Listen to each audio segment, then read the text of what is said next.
لیکن یہی ایک کام جو بھی ہم نے اس کی کچھ مثالیں دی ہیں، اگر کوئی ایک نامزد شخص یہ کام کر بیٹھتا ہے، کفر اکبر کا کوئی کام، ایک نامزد شخص ہے فلان ابن فلان، اس نے یہ کام کر دیا، تو کیا وہ بھی کافر ہو گیا کہ نہیں؟ اس کو کہتے ہیں تکفیر معین۔ یہاں پر ہمیں شریعت اس اصول کے ساتھ ساتھ مزید کچھ اور بھی اصول بیان کرتا ہے، کچھ اور اصول بھی ہمارے سامنے لے کر آتا ہے کہ اب آپ نے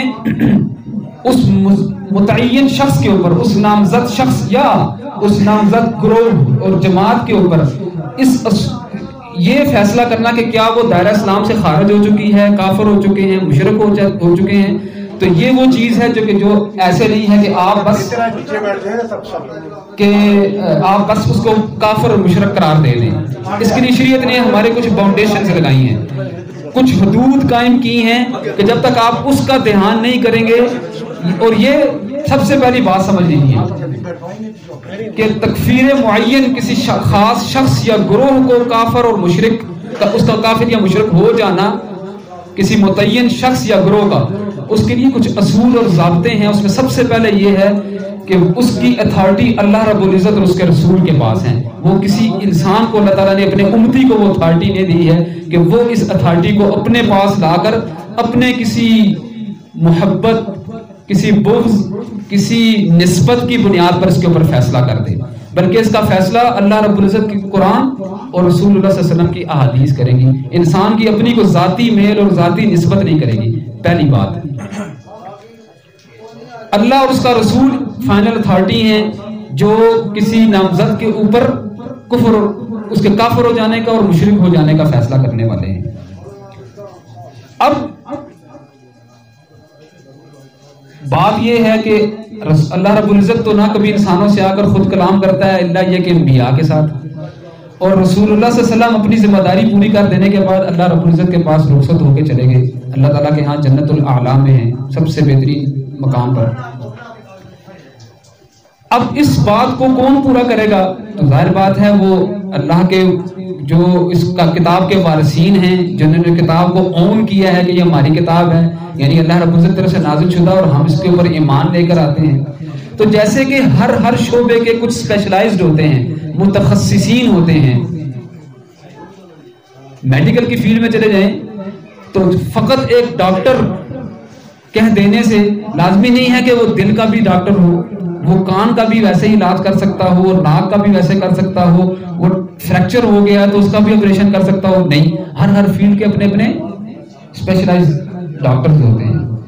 نہیں علوم شریعت کے اندر اس کے جو علوم ہیں قرآن و سنت کو سمجھنے کے، یہاں بھی تخصصین ہوتے ہیں، متخصص ہوتے ہیں۔ تو وہ ان کے پاس اس مقدمے کو لایا جائے گا کہ فلانے شخص نے جی، جس کو اس سے پہلے بیان کیا جاتا رہا قرآن اور حدیث سے کہ ایسے ایسے اعمال کر دینے سے بندہ کافر ہو جاتا ہے، غیر اللہ کو پکارنے سے، غیر اللہ کو سجدہ کرنے سے، غیر اللہ کی نظر و نیاز دینے سے، اس کے آگے اپنی عرضیاں رکھنے سے، اللہ کو چھوڑ کر اس کو پکارنے سے، اس کو سجدہ کرنے سے، اس کے گھر کا طواف، اللہ کے گھر کو چھوڑ کر اس کے گھر کا طواف کرنے سے بندہ کافر مشرک ہو جاتا ہے۔ تو فلانے نے یہ کام کر دیا، اس کے بعد جب کیس جائے گا تو فلانے نے یہ کام کر دیا، تو اب وہ یہ آگے آنے والے وہ اصول ہیں جن کو وہ اختیار کرتے ہیں، تو اس کے بعد جا کے فیصلہ ہوتا ہے۔ عرض کرنے کا مقصد یہ ہے، دو باتیں آپ کے سامنے کروں گی۔ ایک تو یہ کہ جب یہ بات کسی کے پاس پہنچے تو وہ اپنے آپ کو مسند قضاء پر اور مفتی اور جج کے منصب پر فائز نہ کر لے کہ اس کے پاس بات آئی اور فلان ابن فلان نے یہ کہا تو اس نے کہا جی کہ بس یہ تو اصول میں قرآن مل کر فلانا کافر ہو گیا۔ یہ اس کو اختیار نہیں ہے، ایک عام آدمی کو، مجھے آپ کو یہ اختیار حاصل نہیں ہے، نہ کسی اور کلمہ پڑھنے والے کو حاصل ہے۔ اس طریقے سے عام کہ وہ اس کے پاس مقدمہ آیا اور وہ جج کے منصب پر بیٹھ جائے اور ان کے فیصلے کرنا شروع کر کے فلاں ابن فلاں مسئلہ ضرور بیان کرنے کے ہاں ایسا ہونے سے شریعت نے اس کو کفر کہا ہے، اس کو شرک کہا ہے، لیکن فلاں ابن فلاں کے اوپر آیا تو اس کے لیے آنے والے کچھ اصول ہیں، میں عرض کرنے لگا ہوں۔ اس سے پہلے میں نے کہا کہ دو پہلو، ایک یہ کہ وہ اس کا مجاز نہیں کہ وہ اس کے اوپر فوراً تکفیر مطلق کو تکفیر معین کی طرح جان کر دے۔ اس کے اندر جو انہوں نے بیان کیے، پہلا یہ ہے کہ وہ عمدن اس کا مرتکب ہو رہا ہو، اس کفر کا اس نے جان بوجھ کو سمجھتے ہوئے اس کے اوپر اس کو واضح کر دیا گیا ہو کہ بھئی یہ کفر تھا، اس کے بعد پھر وہ کر رہا ہو. لیکن وہ کتاب کا ماننے والا، ہم نے اس لیے پہلے عرض کیا کہ یہ لا الہ الا اللہ پڑھنے والے کے لیے ہے. تو جو لا الہ الا اللہ پڑھ رہا ہے وہ قرآن کو مانتا ہے، دعویٰ کر رہا ہے، رسول اللہ صلی اللہ علیہ وسلم کو اپنا آخری نبی مان رہا ہے. تو قرآن سے اور نبی صلی اللہ علیہ وسلم کے فرامین سے اس کو جب بتایا جائے کہ بھائی یہ جو آپ کا عمل ہے یہ کفر ہے، یہ دیکھیں قرآن کی آیات ہیں، یہ پیارے نبی صلی اللہ علیہ وسلم یہ فرما گئے ہیں، اس کے بعد بھی وہ اس کا ارتکاب کرے عمدن، وہ عاقل ہو، بالغ ہو، سمجھدار ہو، یہ نہ ہو کہ حواس باختہ ہو، اور اس کے بعد وہ کرے گا. یا تو دیکھیں پہلی بات تو یہ ہے کہ الحمدللہ کوئی کمزور سے کمزور بھی ایمان رکھنے والا اس کے اوپر قائم نہیں رہے گا، وہ فوراً توبہ کرے گا، توبہ استغفار کرے گا کہ مجھے تو معلوم نہیں تھا، میں تو معذرت چاہتا ہوں، میں اس کو رجوع. لیکن اللہ نہ کرے کوئی ایسا شخص ہے جو اس کے اوپر اڑ جاتا ہے، اس کے بعد پھر یہ ایک اصول ہے، یہ پہلا میں نے اصول بیان کیا ہے کہ یہ پہلا ہے. اور وجہ کیا ہے، اس استثناء کیوں ہے؟ نبی صلی اللہ علیہ وسلم کی حدیث ہے عائشہ رضی اللہ عنہا سے کہ نبی صلی اللہ علیہ وسلم فرماتے ہیں کہ رفع القلم عن ثلاثۃ، 3 طرح کے لوگوں سے فیصلہ اٹھا لیا گیا ہے کہ ان کے اوپر فیصلہ نہیں کیا جائے گا. پہلا وہ ہے النائم، سویا ہوا. دوسرا یہ ہے کہ دیوانہ، پاگل، صحیح طور پر ذہنی طور پر اس کا ذہنی توازن ٹھیک نہیں ہے. اور تیسرا جو ہے بلوغت سے پہلے والا، وہ بچہ بھی اس چیز کا مکلف نہیں ہے کہ اس کے اوپر شریعت کا قانون نافذ کیا جائے. تو سویا ہوا اور دیوانہ، پاگل اور بچہ جو ابھی تک بلوغت تک نہیں پہنچا ہے، اگر اس سے کوئی ایسا فعل سرزد ہو جاتا ہے تو وہ اس کے اوپر یہ فیصلہ نافذ نہیں کیا جائے گا. یہ رسول اللہ صلی اللہ علیہ وسلم کی حدیث ہے جو سنن ابی داؤد میں آئی ہے. یعنی کہ ایک اصول ہے نا، اس کو پورا کیا جائے گا تب جا کے اس کے اوپر نافذ ہوگا. یہ کہ پاگل نے ایک کفر کر دیا، ایک دیوانے نے، تو اس کے اوپر یہ اس کو کافر قرار نہیں دیا جائے گا. بچے نے اگر کوئی ایسا جملہ بول دیا، ایک ایسا عمل کر دیا جو شریعت میں کفر اور شرک کہلاتا ہے، بچے کو کافر اور مشرک نہیں ٹھہرایا جائے گا. دوسری بات یہ ہے کہ کفر جو ہے، کفر، لفظ کفر، کیونکہ ہم تکفیر کا مسئلہ سمجھ رہے ہیں، تو لفظ کفر قرآن اور سنت کے اندر صرف ایک معنی میں نہیں آیا ہے جس کو ہم دائرہ اسلام سے خارج تصور کرتے ہیں، یا جس کو اسلام کے اپوزٹ ایک ٹرم کے طور پر استعمال کیا جاتا ہے کہ یہ ایک اسلام ہے اور یہ ایک کفر ہے، یہ ایک مسلم ہے اور یہ ایک کافر ہے. تو ہمیشہ اس معنی میں نہیں آیا ہے. اس کی ہمیں قرآن اور سنت کے اندر 2 بڑی کیٹیگرائزیشن ملتی ہیں. ایک یہ ہے کہ کفر اکبر، یہ وہ کفر ہے جو بندے کو دائرہ اسلام سے خارج کر دیتا ہے، یا یہ وہ کفر ہے جو کفار اصلی یعنی مسلمانوں کے علاوہ یہود، عیسائی، ہندو، سکھ، پارسی اور یہ جو سارے مذاہب جس کا ارتکاب کر رہے ہیں، کفر اکبر اس کو کہتے ہیں. پھر اس کی مزید بھی ہیں ایک نشست میں، جیسے میں شروع میں عرض کر چکا کہ ساری بات بیان نہیں کی جا سکتی ہے. اس میں ایک کفر تکذیب ہے. کفر تکذیب کا سمپل میننگ یہ ہے کہ بندہ زبان سے بھی اور دل سے بھی اس بات کا ماننے سے انکار کر دے. جملہ ایمانیات، اللہ پر، نبی صلی اللہ علیہ وسلم کو آخری نبی ماننے پر، کتاب اللہ کے اللہ تعالیٰ کی طرف سے نازل شدہ ہونے پر، فرشتوں پر، قیامت پر، یہ ساری جو باتیں ہیں ایمانیات کی. اور ارکان اسلام میں ہے نماز، روزہ، زکوٰۃ، حج وغیرہ، یا جو بھی انڈرسٹوڈ چیزیں ہیں اسلام کی، ان کو دل اور زبان دونوں سے اس کا انکار کر دیں. اور جو میں پہلی شرط بیان کر رہا ہوں اس کے ساتھ، یعنی کہ وہ ہوش و حواس میں ہو، صاحب عقل اور بالغ ہو. یہ کفر تکذیب کہلاتا ہے، جان بوجھ کر. دوسرا ہے کفر جحود، یہ تکذیب کی طرح ہی ہے، لیکن وہ یہ ہے کہ بندہ دل میں تو اس نے جان لیا کہ بات تو حق یہی ہے، حقیقت میں ایسے ہی ہے، لیکن زبان سے انکار کر رہا ہے. تو زبان سے اس کا انکار کر دینا بھی کفر اکبر ہے. تیسری کیٹیگرائزیشن کفر اکبر کی ایک یہ ہے جو کفر نفاق ہے. منافقت کا جو کفر ہے نا، وہ چھپا ہوا ہوتا ہے.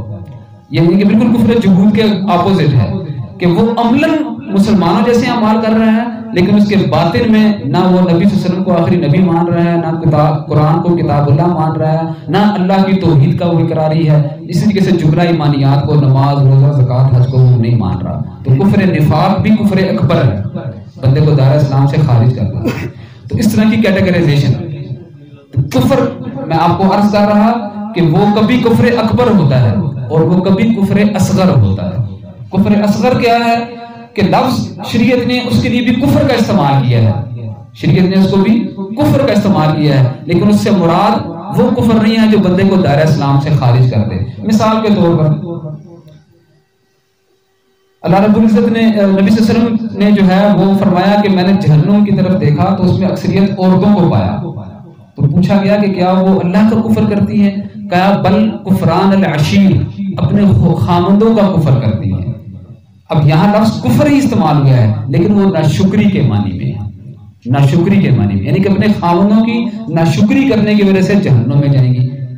ان کے ساتھ جتنی بھلائی کر لو آخر میں تھوڑا سا کوئی تکلیف پہنچتی, کہیں گی کہ تمہاری زندگی میں نے تمہارے سے کوئی سکون نہیں پایا ہے, تو اپنی اس ناشکری کی بنیاد پر وہ جہنم میں جائے گی, لیکن وہ ہمیشہ کی جہنم میں نہیں جائے گی. یا اس نے ہمیشہ کا کفر نہیں کیا ہے جو دار اسلام سے خارج کر دے, لیکن شریعت نے اس کے لیے لفظ کفر کا استعمال کیا ہے. تو ایک کفر اکبر جو بندے کو دائرہ اسلام سے خارج کر دیتا ہے وہ ہمیشہ ہمیشہ جہنم میں جائے گا, اور ایک وہ کفر اصغر ہے جو بندے کو دائرہ اسلام سے خارج نہیں کرتا لیکن شریعت نے اس کے لیے لفظ کفر کا استعمال کیا, کفر کا استعمال کیا. ایسے ہی نبی صلی اللہ علیہ وسلم کا فرمان ہے کہ سباب المسلم فسوق و قتالہ کفر, مسلمان کا مسلمان کو گالی دینا بہت بڑا گناہ ہے, فسق ہے, اور اس کو قتل کر دینا کفر ہے. اب یہاں بھی وہ کفر جو ہے وہ نہیں ہے جو بندے کو دائرہ, لیکن بہت بڑا گناہ ہے, بہت بڑا گناہ ہے, گویا کفر کی طرح ہے, گویا کفر کی طرح ہے. تو اس طریقے سے کفر کی آپ کے سامنے یہ تھوڑی سی بات کر کے وضاحت کرنی ہے کہ لفظ کفر کہیں شریعت میں آ گیا اور اس کا وہ مرتکب کوئی ہو گیا تو یہ ہمیں اتھارٹی نہیں مل گئی ہے کہ جی کفر کا لفظ شریعت نے بول دیا لہذا وہ کافر ہو گیا, لہذا اس کو کافر قرار دے شریعت کا تقاضا نہیں, کیونکہ کفر کے معنی مختلف ہو سکتے ہیں, وہ کبھی مدارک اسلام کے بھی خارج کر دیتے ہیں. لہذا کفر کے معنی کو اور اس کی اقسام کا جاننا, ایک جملے میں ہم یہ کہیں گے کہ کفر کے معنی اور اس کے اقسام کا جاننا یہ بھی اس اتھارٹی کے لیے ضروری ہے کہ وہ جانے کہ کفر کے معنی اور اس کے اقسام کیا ہیں, اور جو مرتکب ہے جس کے بارے میں مقدمہ لایا گیا ہے کہ جی اس نے کر دیا ہے, کیا واقعی اس کا جو عمل اور وہ کفر بھی ہے کہ نہیں, یا ایک بندے نے ویسے اس کو کفر بنا دیا ہے, چھوٹے سے اختلاف کو کفر اس نے کہہ دیا ہے, تو اس کفر کہہ دینے سے وہ کفر نہیں ہوگا جب تک کہ شریعت نے اس کو وہ والا کفر نے جب تک نہیں قرار دیا جو کہ بندے کو دائرہ اسلام سے خارج کر دیتا ہے. اسی طریقے سے اگلا جو تیسرا پوائنٹ ہے وہ یہ کہ دیکھا جائے گا کہ وہ شخص جب اس نے یہ ایسا کام کیا ہے کہیں وہ جہالت کی بنیاد پر تو نہیں کر رہا, اس کو پتہ بھی ہے کہ یہ جو عمل وہ کر رہا ہے یہ واقعی اس کے اوپر شریعت نے اس ناراضگی کا اظہار کیا ہے, اس کو کفر قرار دیا ہے, یہ ہے اس کی جہالت دور کرنا. یہ موانع تکفیر ہیں, اس کو روک دیتے ہیں اس کو کافر ٹھہرانے سے جب تک کہ اس کے یہ چیزیں ختم نہ کی, یعنی کہ اس کی جہالت کو دور کیا جائے. اس کو نہیں معلوم تھا کہ شریعت کا یہ مسئلہ اتنا گمبھیر ہے, میں تو اس کو بڑا لائٹ لے رہا تھا,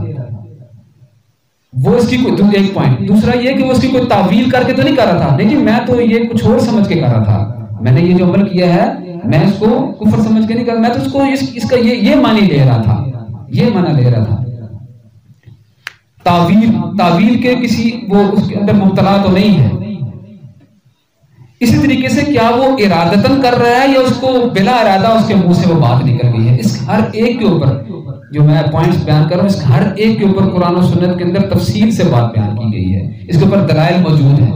میں بار بار اس جملے کو دہراؤں گا کہ یہ ساری بات کرنے کا مقصد یہ سمجھ لینا ہے کہ جو ہم نے اس کو کسی کو کافر قرار دینے کو یہ چٹکی کا کھیل سمجھ لیا تھا نا, یہ ایسا نہیں ہے. یہ انتہائی دقیق مسئلہ ہے, انتہائی گہرائی والا مسئلہ ہے. اس کو سمجھنے کے لیے عام علماء, ہم تو طالب علموں میں آتے ہیں, عام علماء کا بھی یہ شعبہ نہیں تھا جس کو ہر ایک عامی کے ہاتھ میں دے دیا گیا تھا.